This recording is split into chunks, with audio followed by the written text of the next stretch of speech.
በለንደን ሀገር የሚኖሩ አማራ ተወላጆች በአማራ ሕዝብ ላይ እየደረሰ ያለውን የመንግስት መር ጭፍጨፋ የሚያወግዝ ሰልፍ አድርገዋል።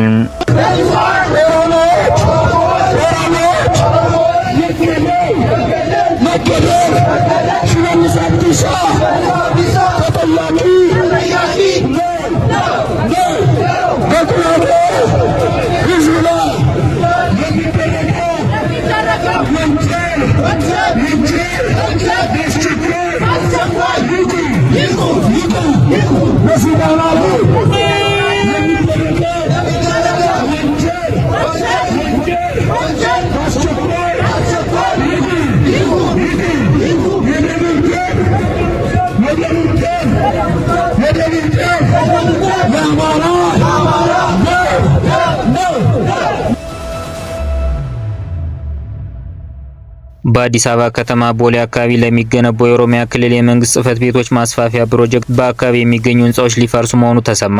ፕሮጀክቱ ከዛሬ 2 ዓመታት በፊት የመሰረት ድንጋይ የተጣለለት ሲሆን ግንባታውንም የቻይና ሲቪል ኢንጂነሪንግ ኮርፖሬሽን እንደሚያከናውነው መገለጹ ይታወሳል። የመሰረት ድንጋይ በተጣለበት ወቅት የኦሮሚያ ክልል ኮሚኒኬሽን ቢሮ እንዳስታወቀው ፕሮጀክቱ 6 ሄክታር መሬትን የሚሸፍን ይሆናል ብሏል።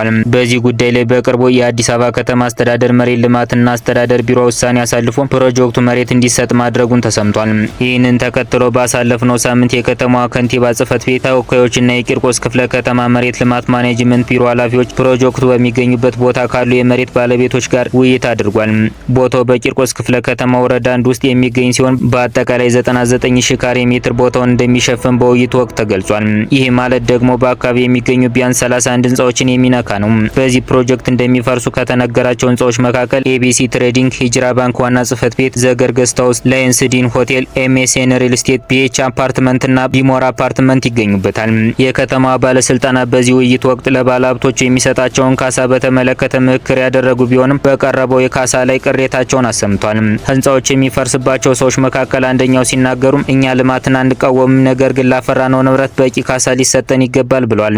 እነዚህ ባለሀብቶች በቀረበው ካሳ ላይ ያላቸውን ቅሬታ የሚገልጽ አቤቱታ ለጠቅላይ ሚኒስትር ጽህፈት ቤትና ለከንቲባ አዳነች አቤቤ ለማቅረብ ዝግጅት ላይ ይገኛሉ። የኮምቦልቻ ከተማ አስተዳደር ለነዋሪዎች የ100 ሚሊዮን ብር አበድሩኝ ጥያቄ አቀረበ። ብሩ ለኮሪደር ልማትና ለገበያ ማረጋጊያ ይውላል ተብሏል። የኮምቦልቻ ከተማ አስተዳደር ነዋሪው ለቤት መስሪያ በሚል ለበርካታ ዓመታት በማህበር ከቆጠበው ገንዘብ ውስጥ የ100 ሚሊዮን ብር አበድሩኝ ጥያቄ ማቅረቡን ተሰምቷል። መጋቢት 12 2017 ዓ.ም በከተማ የከንቲባ ጽህፈት ቤት ኃላፊ አቶ ሙልጌታ ደርሴ የተፈረመ ደብዳቤ ለኮምቦልቻ ህብረት ስራ ማህበራት የተጻፈ ሲሆን የከተማ አስተዳደሩ ግንዛቤ የገንዘብ እጥረት እንዳጋጠመው ይገልጻል። የከተማ አስተዳደሩ ጊዜያዊ የበጀት እጥረት ስላጋጠመው የጋራ መኖሪያ ቤት ህብረት ስራ ማህበራት ካላቸው ቁጠባ ላይ ለኮሪደር ልማትና ለገበያ ማረጋጊያ አገልግሎት የሚውል ከሁለት ማህበራት 100 ሚሊዮን ብር እስከ ሰኔ ወር 2017 ዓ.ም የሚቆይ ብድር እንድትሰጡን የሚል የከንቲባው ጽህፈት ቤት ደብዳቤ ገንዘቡ በአስቸኳይ ስለሚፈለግ ገቢ እንዲደረግ ጠይቋል። የገንዘብ ሚኒስትር አህመድ ሺዴ ኢትዮጵያ በመርህ ደረጃ የ3.5 ቢሊዮን ዶላር የዕዳ ሽግሽግ ስምምነት ከአበዳሪዎቿ ጋር እንደደረሰች አስታውቋል። ሚኒስቴሩ የ2017 በጀት ዓመት 3ኛ ሩብ ዓመት አፈጻጸም ሪፖርት ላይ ባደረጉት ገለጻ ከአበዳሪዎች ኮሚቴ ጋር በቅርቡ የመግባቢያ ሰነድ እንደሚፈራረሙና ከእያንዳንዱ አበዳሪ ሀገራት ጋር ዝርዝር ውይይቶች እንደሚደረጉ ይፋ አድርጓል። የዕዳ ጫናን በመቀነስ ረገድ በዚህ ዓመት ትልቅ ውጤት መገኘቱን ሚኒስቴሩ ገልጿል።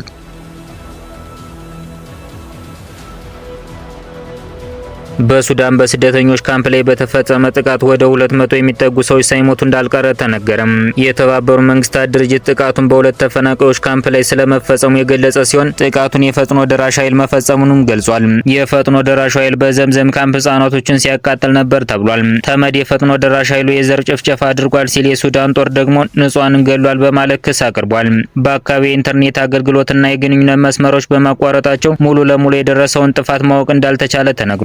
የተራድኦ ድርጅት በዘምዘም ካምፕ በሚገኝ ሆስፒታል የሰብአዊ ድጋፍ ሲያደርጉ የነበሩ 9 የህክምና ባለሙያዎች በጥቃቱ መገደላቸውንም ገልጿል። በተያያዘ ዜና የሱዳን ፈጥኖ ደራሽ ኃይል የስደተኞችን ካምፑን መቆጣጠሩን ዛሬ ገልጿል። የፈጥኖ ደራሽ ኃይሉ ባወጣው መግለጫ ካምፑን ሙሉ በሙሉ ከጦሩ ቁጥጥር ነጻ ማድረጉን የገለጸ ሲሆን የህክምና ባለሙያዎችና የንጹሃን ደህንነት ለማረጋገጥ ብዙ ታጣቂዎችን ማሰማራቱን ተናግሯል። በዘምዘም ካምፕ ከ500 ሺህ በላይ እስከ 1 ሚሊዮን የሚጠጉ ስደተኞች እንደሚኖሩ ሲገልጽ አርብ ጀምሮ የፈጥኖ ደራሽ ኃይሉ በዘምዘምና አቡሹ ካምፖች ላይ ጥቃት ሲፈጽም ነበር ተብሏል። ካምፖቹን እንደ ወታደራዊ ማዘዣ እየተጠቀመበት ይገኛል ሲል ሲከሰው ንጹሃን እንደ መሸሸያ እየተጠቀመ ነው ሲልም የፈጸመውን ጥቃት አስተባብሏል። በሱዳን የቀጠለው የእርስ በርስ ጦርነት ሁለተኛ ዓመቱን ሊደፍን 2 ቀናት ሲቀሩት አገሪቱ ከቀናት በኋላ ሶስተኛውን የጦርነት ዓመት ያለምንም ተስፋ ጭላንጭል ትጀምራለች።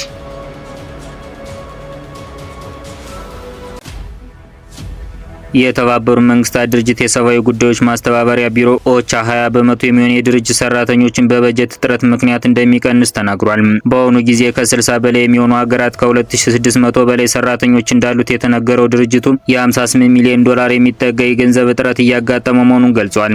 የድርጅቱ ዋና ለጋሽ ሀገር የሆነችው አሜሪካ ድጋፏን በማቋረጧም 500 ሰራተኞችን በመቀነስ 2100 የሚሆኑትን እንደ አዲስ ለማደራጀት ማሰቡን አስታውቋል። አሜሪካ ለማስተባበሪያ ቢሮ 63 ሚሊዮን ዶላር አመታዊ ድጋፍ ታደርግ እንደነበር ሲዘገብ ድርጅቱ በካሜሩን፣ ኮሎምቢያ፣ ኤርትራ፣ ኢራቅ፣ ሊቢያና ናይጄሪያ፣ ፓኪስታንና ዚምባብዌ የሚያከናውናቸውን ስራዎች እንደሚቀንስም ገልጿል። ኦቻ የሰብአዊ ድጋፍ ከየትኛውም ጊዜ በላይ በግጭት በበሽታና በአየር ንብረት ለውጥ የተነሳ ጨምሯል ያለ ሲሆን የድጋፉ መቋረጥ ግን ስራውን እየፈተነው እንደሆነ አስታውቋል።